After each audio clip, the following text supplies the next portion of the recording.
भक्तों, नया साल शुरू होने से पहले बासी रोटी का यह उपाय चुपचाप कर लेना। आपकी 7 जन्मों की गरीबी हमेशा के लिए दूर हो जाएगी।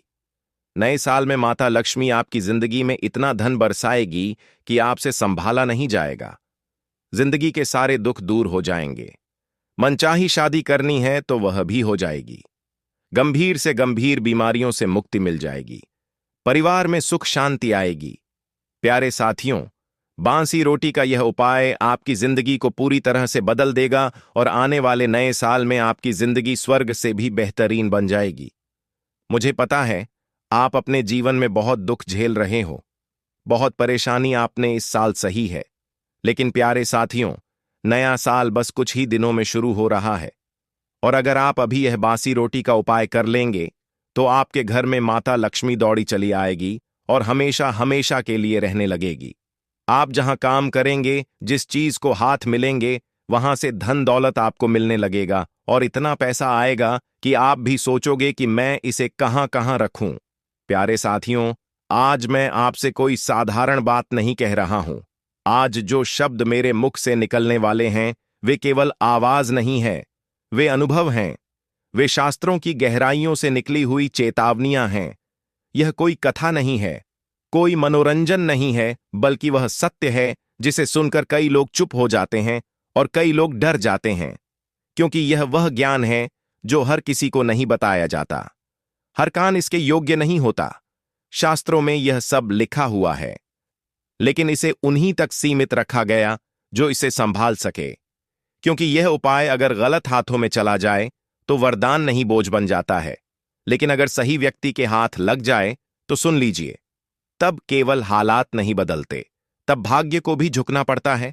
नया साल आने वाला है और बहुत लोग सोचते हैं कि नया साल मतलब नई तारीख, नया कैलेंडर, नया मोबाइल वॉलपेपर और कुछ नए संकल्प।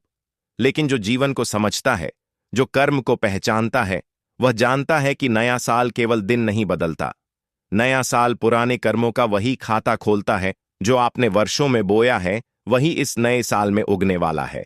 कुछ लोगों के लिए नया साल अवसर बनकर आता है और कुछ के लिए चेतावनी बनकर।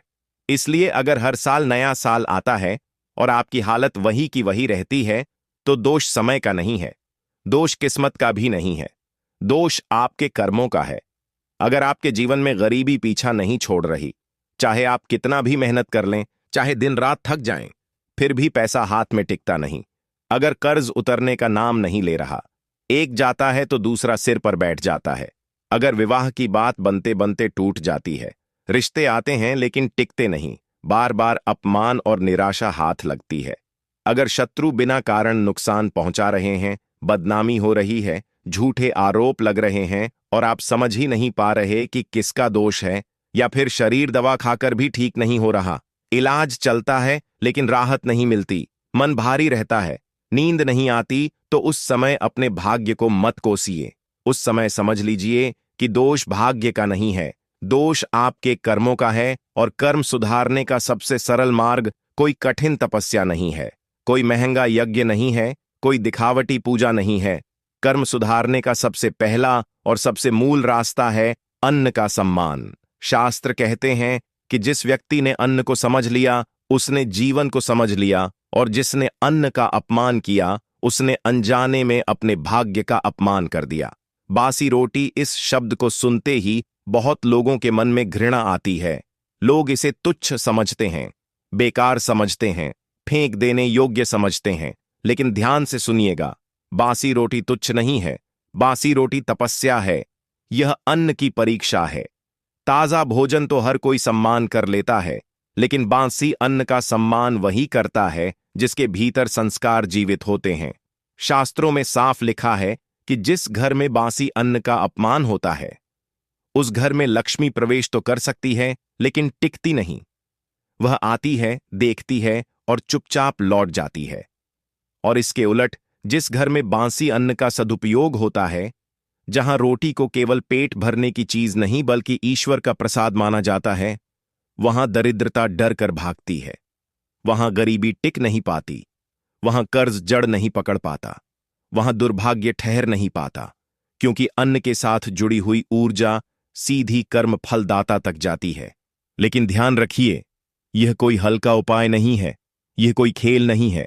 इसलिए इसे करने से पहले कुछ कठोर नियम हैं, जिन्हें तोड़ दिया तो उपाय निष्फल ही नहीं होगा, उल्टा प्रभाव भी दिखा सकता है। पहला नियम, यह उपाय गुप्त रहेगा। जिस दिन आपने किसी को बता दिया, उसी दिन इसका प्रभाव टूटने लगता है। दूसरा, इसे हंसी जाक में नहीं करेंगे, क्योंकि कर्म मजाक नहीं समझता। तीसरा, मोबाइल हाथ में लेकर वीडियो देखते हुए बातें करते हुए यह उपाय नहीं होगा।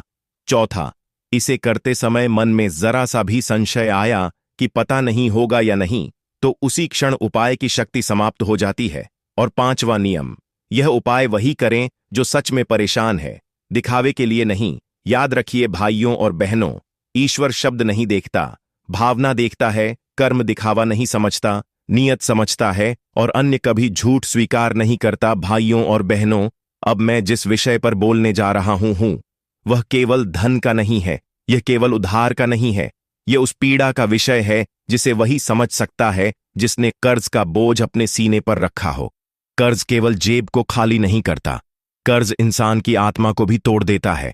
कर्ज वाला आदमी दिन में हंसता है, लेकिन रात को जागता है। उसके घर में सब कुछ होता है, फिर भी शांति नहीं होती।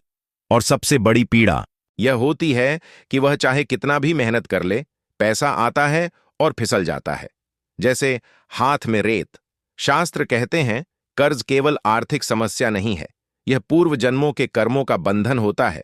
इसीलिए कई बार ऐसा होता है कि आदमी ईमानदार होता है, मेहनती होता है, फिर भी कर्ज उतरता नहीं, क्योंकि वहां हिसाब इस जन्म का नहीं चल रहा होता। वहां पुराने कर्म अपना हिस्सा मांग रहे होते हैं, और जब तक कर्म से कर्म नहीं काटा जाता, तब तक पैसा पैसा काटने से कुछ नहीं होता। अब ध्यान से सुनिए, कर्ज से मुक्ति का यह उपाय कोई जादू नहीं है, यह कर्म का संतुलन है। इसमें ना तंत्र है, ना दिखावा है, ना ऊंची आवाज में मंत्र है। यह उपाय चुप्पी से किया जाता है, क्योंकि कर्ज की जड़ भी चुपचाप ही घर में बैठी होती है। यह उपाय शनिवार की सुबह किया जाता है। शनिवार कर्म फलदाता का दिन। उसी दिन जब इंसान अपने कर्म को स्वीकार करता है, तभी शनि कृपा करते हैं। सुबह सूरज निकलने से पहले उठना है। उस समय वातावरण शुद्ध होता है और मन अब भी संसार के बोध से भरा नहीं होता। अब एक बासी रोटी लीजिए। ध्यान रखिए, वही रोटी जो रात की बची हुई हो, वही रोटी जिसमें आपके घर की ऊर्जा बसी हो। बाजार की रोटी नहीं, होटल की रोटी नहीं, अपने घर की। अब उस बासी रोटी पर काले तिल रखिए। काले तिल कोई सामान्य दाना नहीं है। शास्त्रों में काले तिल को कर्ज का भक्षक कहा गया है। काले तिल कर्मों का भार अपने ऊपर ले लेते हैं। इसलिए हर पितृ कर्म, हर शनि दोष, हर कर्ज मुक्ति में काले तिल का प्रयोग होता है। यह केवल प्रतीक नहीं है, यह ऊर्जा का माध्यम है। अब उस रोटी को लेकर घर से बाहर जाइए। किसी को बताए बिना रास्ते में किसी से बात नहीं करनी है। मोबाइल हाथ में नहीं होना चाहिए। मन शांत रखें। सीधे पीपल के पेड़ के पास जाइए। पीपल वह वृक्ष है जहां पृथ्वी की नकारात्मक ऊर्जा खींच कर चली जाती है। पीपल के नीचे बैठा हुआ कर्म कभी खाली नहीं जाता। पीपल के नीचे उस बासी रोटी को रख दीजिए। और अब ध्यान से सुनिए, बोलना बहुत कम है, ऊंची आवाज में कुछ नहीं कहना, केवल मन ही मन या बहुत धीमे स्वर में इतना कहना है, हे कर्म फलदाता, मैंने जाने या अनजाने जो भी कर्म किए, उनके कारण जो बंधन मुझ पर चढ़ा है, उसे अब काट दीजिए। मैं कर्ज नहीं, कर्तव्य निभाना चाहता हूं। बस इसके बाद वहां खड़े नहीं रहना है, पीछे मुड़कर नहीं देखना है। ये पीछे ना देखना बहुत बड़ा संकेत है। इसका अर्थ है, जो चला गया उसे वापस मत बुलाओ। जैसे ही आप पीछे देखते हैं, आप फिर उसी समस्या से जुड़ जाते हैं। अब समझिए, इसका फल इस उपाय के बाद चमत्कार यह नहीं होगा कि अगले दिन लॉटरी लग जाएगी। नहीं, शास्त्र ऐसा झूठ नहीं सिखाते। चमत्कार यह होगा कि रास्ते खुलने लगेंगे, कहीं से पैसा आने का मार्ग बनेगा, कोई रुका हुआ भुगतान वापस आएगा, कोई ऐसा व्यक्ति मदद करेगा जिसकी आपने कल्पना नहीं की होगी। कई बार उधार देने वाला स्वयं शांत हो जाता है। कई बार कर्ज चुकाने की व्यवस्था अपने आप बनने लगती है। और सबसे बड़ा चमत्कार यह होता है कि अब पैसा टिकने लगता है। आय और व्यय के बीच संतुलन आने लगता है। मन का बोझ हल्का होने लगता है। लेकिन एक बात याद रखिए, भाइयों और बहनों, यह उपाय केवल वही फल देता है जो अंदर से टूट चुका हो। लेकिन झूठा ना हो। जो कर्ज लेकर ऐश करता है उसके लिए यह उपाय नहीं है। जो मेहनत से भागता है उसके लिए यह उपाय नहीं है।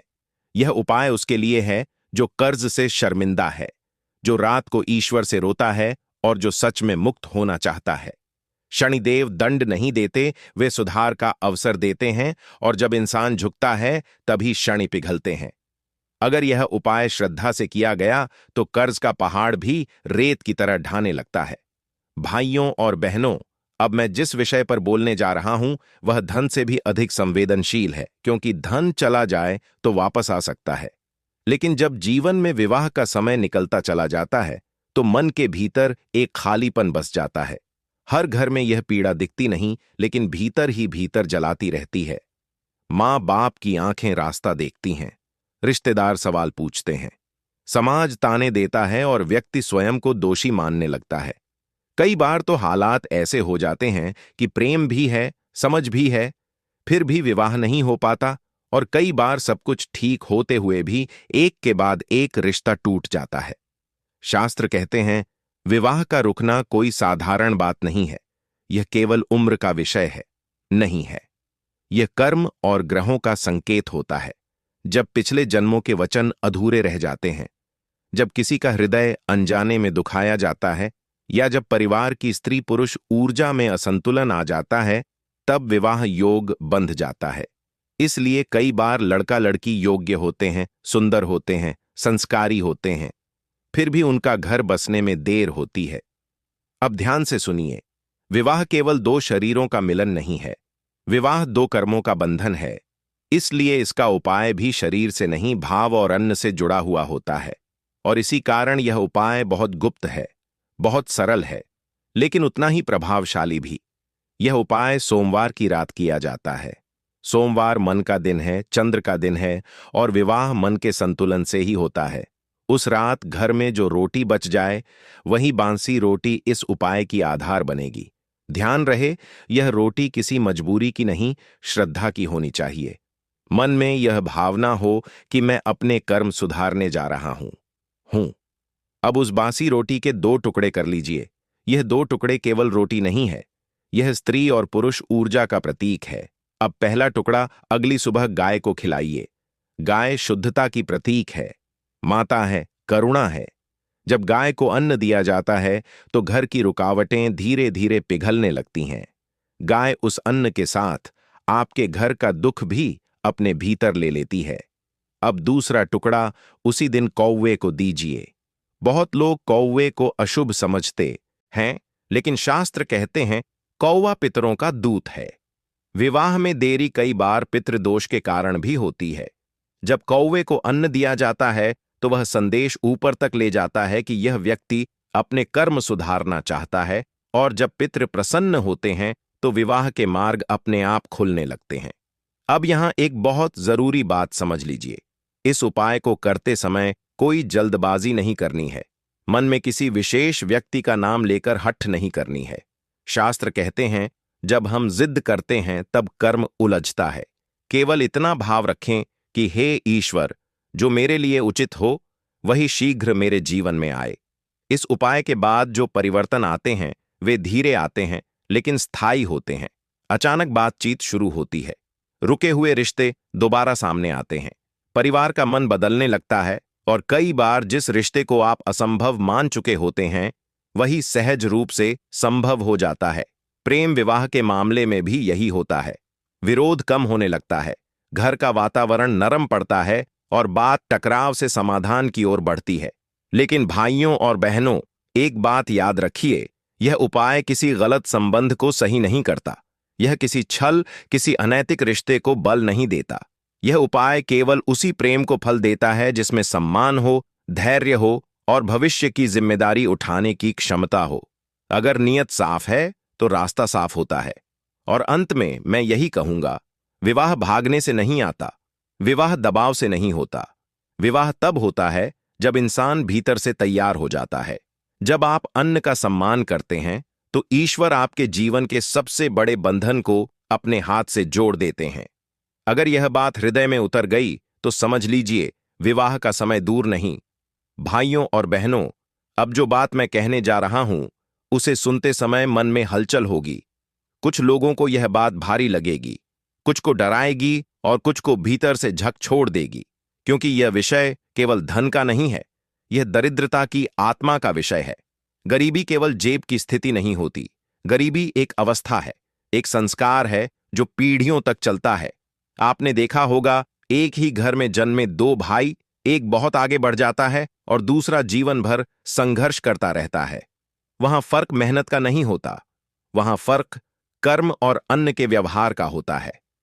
शास्त्र बहुत स्पष्ट कहते हैं, दरिद्रता तब आती है जब लक्ष्मी नाराज नहीं बल्कि उदास हो जाती है, और लक्ष्मी तब उदास होती है जब घर में अन्न का अपमान होता है, श्रम का अपमान होता है, और जो मिला है उसके लिए कृतज्ञता नहीं होती। बहुत लोग कहते हैं, हम तो ईमानदार हैं फिर भी गरीब हैं, लेकिन शास्त्र कहते हैं ईमानदारी पर्याप्त नहीं होती, संस्कार भी चाहिए, और संस्कार का पहला संकेत है अन्न के प्रतिभाव। अब ध्यान से सुनिए, बांसी रोटी कोई साधारण चीज नहीं है, यह उस अन्न का अंतिम रूप है जिसने आपको जीवित रखा, ताकत दी और अब भी आपके घर में पड़ा है। यह अन्न की अंतिम परीक्षा है। ताजा भोजन का सम्मान तो हर कोई करता है, लेकिन बांसी रोटी का सम्मान वही करता है जिसके भीतर लक्ष्मी को रोकने की पात्रता होती है।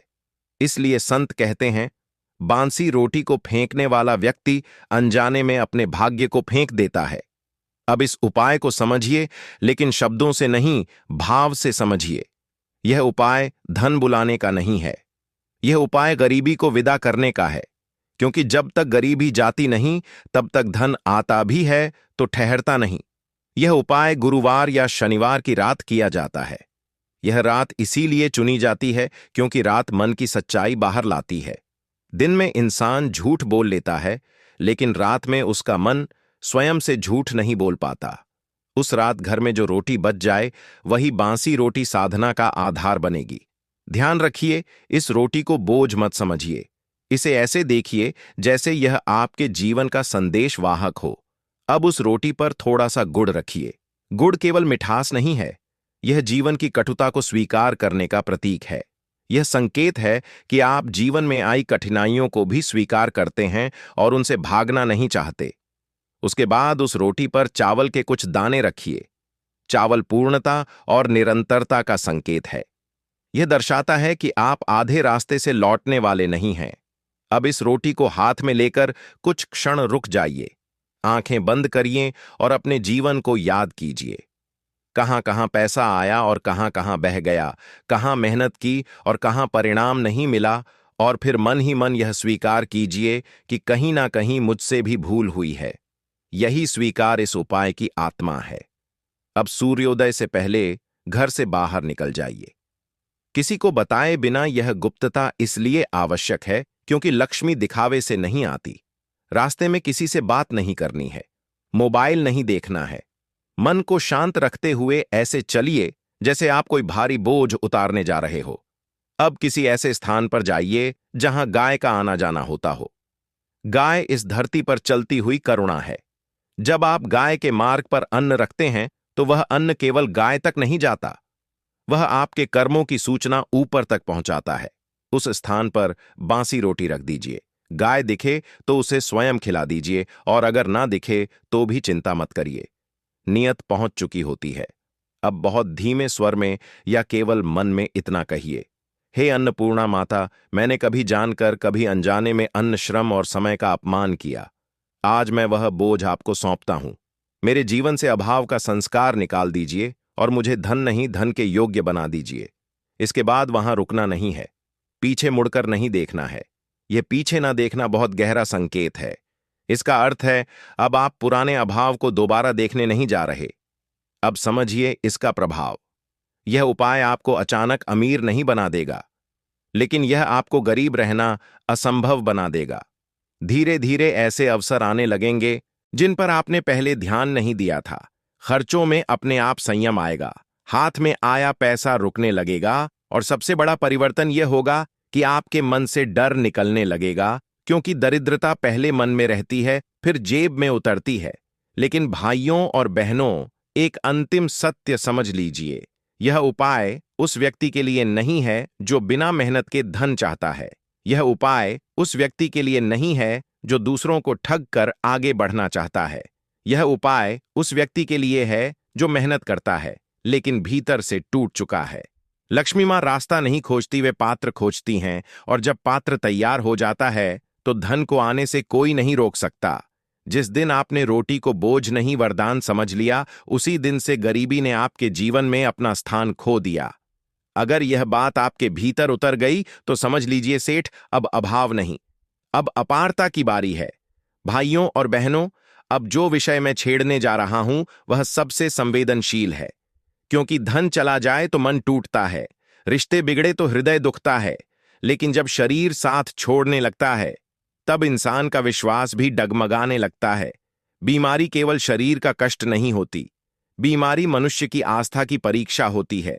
दवा चलती है, डॉक्टर बदलते हैं, रिपोर्ट आती है, खर्च बढ़ता है, लेकिन भीतर कहीं एक डर बैठ जाता है, पता नहीं अब ठीक भी होऊंगा या नहीं। शास्त्र बहुत स्पष्ट कहते हैं, हर बीमारी दवा से नहीं जाती। कुछ बीमारियां शरीर में नहीं, कर्मों में जड़ जमाकर बैठी होती है। इसलिए आपने देखा होगा, एक ही बीमारी दो लोग, एक जल्दी ठीक हो जाता है, दूसरा वर्षों तक जूझता रहता है। फर्क दवा का नहीं होता, फर्क कर्म और मन की स्थिति का होता है। अब ध्यान से सुनिए, बीमारी तब आती है जब शरीर थकता है, लेकिन बड़ी बीमारी तब आती है जब मन हार मान लेता है, और मन तब हारता है जब भीतर अपराध बोध, डर, दबा हुआ दुख और अधूरी बातें जमा हो जाती हैं। शास्त्र कहते हैं, जब इंसान अन्न का अपमान करता है या अन्न को केवल पेट भरने की वस्तु समझता है, तब वही अन्न धीरे धीरे औषधि होना बंद कर देता है, और जब अन्न औषधि ना रहे तब दवा भी अपना पूरा असर नहीं दिखा पाती। अब इस उपाय को समझिए, यह उपाय दवा के विरुद्ध नहीं है, यह उपाय डॉक्टर के विरुद्ध नहीं है, यह उपाय कर्म और शरीर के बीच का टूटा हुआ संवाद जोड़ने का है। इसलिए इसे हल्के में मत लीजिए। यह उपाय रविवार की सुबह किया जाता है। रविवार सूर्य का दिन, सूर्य शरीर की आत्मा है, उसी से शक्ति आती है, उसी से रोग प्रतिरोधक क्षमता बनती है। उस सुबह घर में जो रोटी बची हो, वही बासी रोटी इस साधना का माध्यम बनेगी। याद रखिए, यह वही रोटी होनी चाहिए जिसने आपको पोषण दिया हो, क्योंकि शरीर को वही अन्न ठीक करता है जो कभी उसे जीवित रख चुका हो। अब उस बासी रोटी के साथ थोड़ा सा गुड़ लीजिए।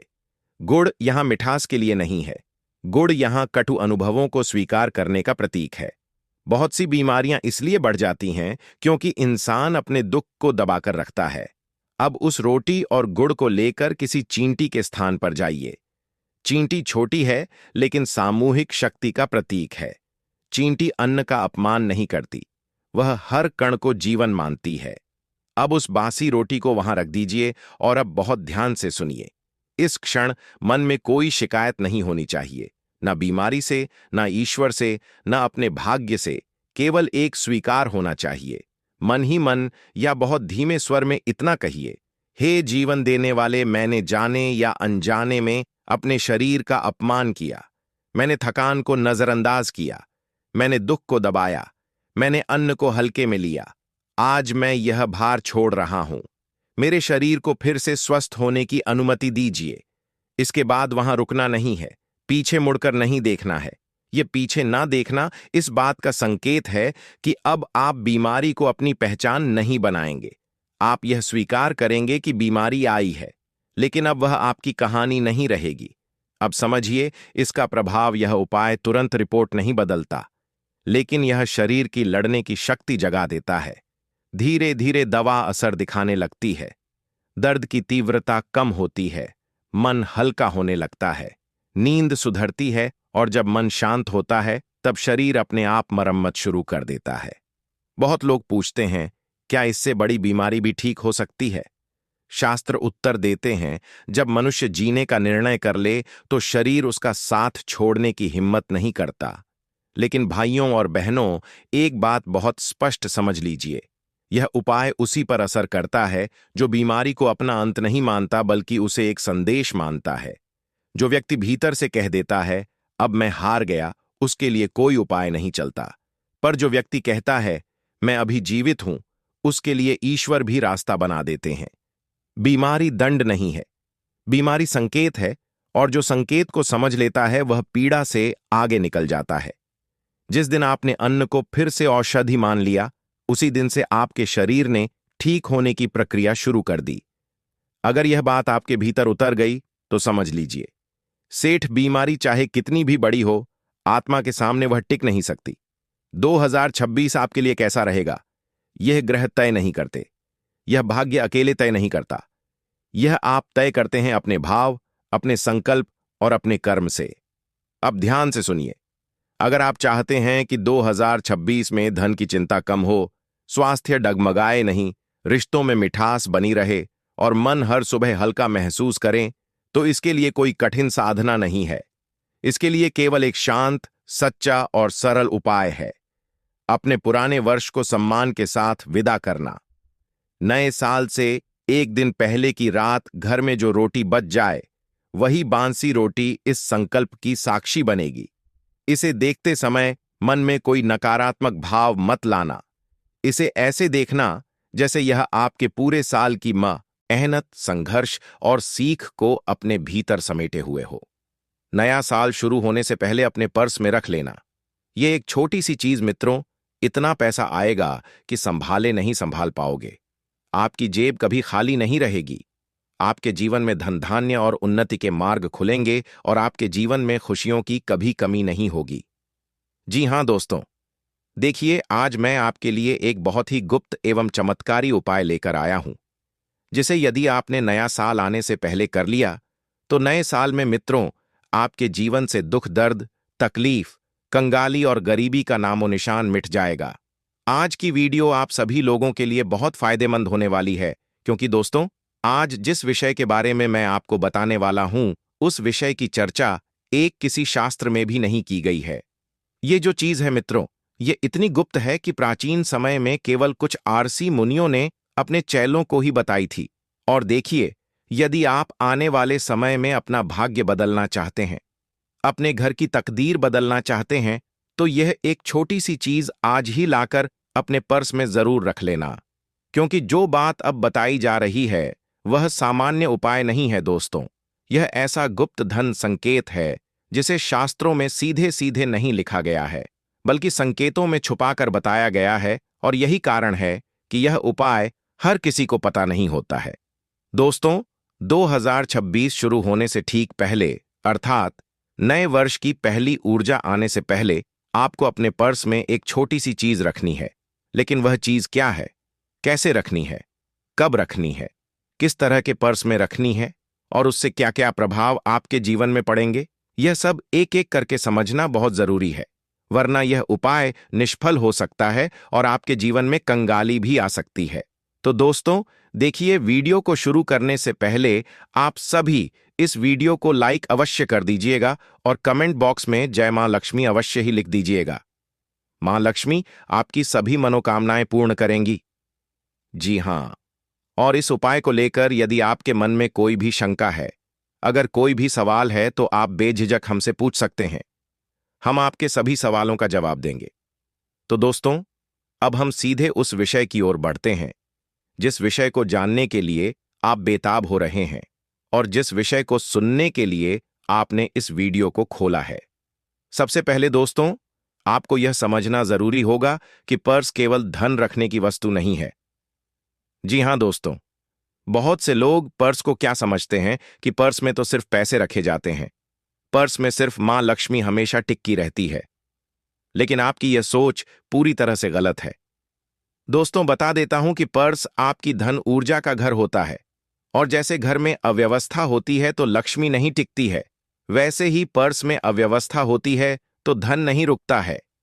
जी हां दोस्तों, एक इंसान का जीवन भी उसका पर्स चलाता है, क्योंकि जब उसका पर्स भरा भरा रहता है तो वह इंसान अपने मन की हर एक चीज करता है, अपनी खुशी के लिए सब कुछ करता है।